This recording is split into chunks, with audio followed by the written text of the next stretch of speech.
یہ مقام ہے کہ جہاں آپ سمجھ لیجئے اپنے آپ کو بھی آج اس جگہ پر تصور کرتے ہوئے پھر اس سورہ مبارکہ کو پڑھیے کہ آپ اس مقام پر اللہ کے فضل و کرم سے پہنچ چکے ہیں کہ اللہ کو آپ نے پہچان لیا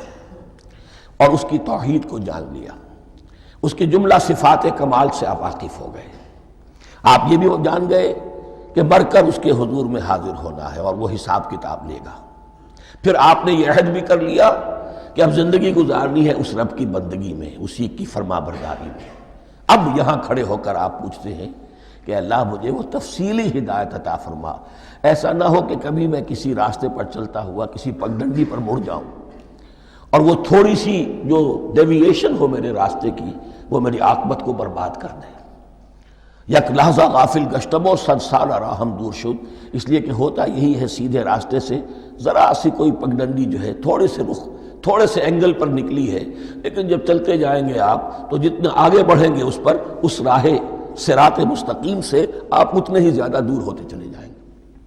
یہ ہے قرآن مجید کی حکمت اور فلسفے کے اعتبار سے اس سورہ مبارکہ کا مقام۔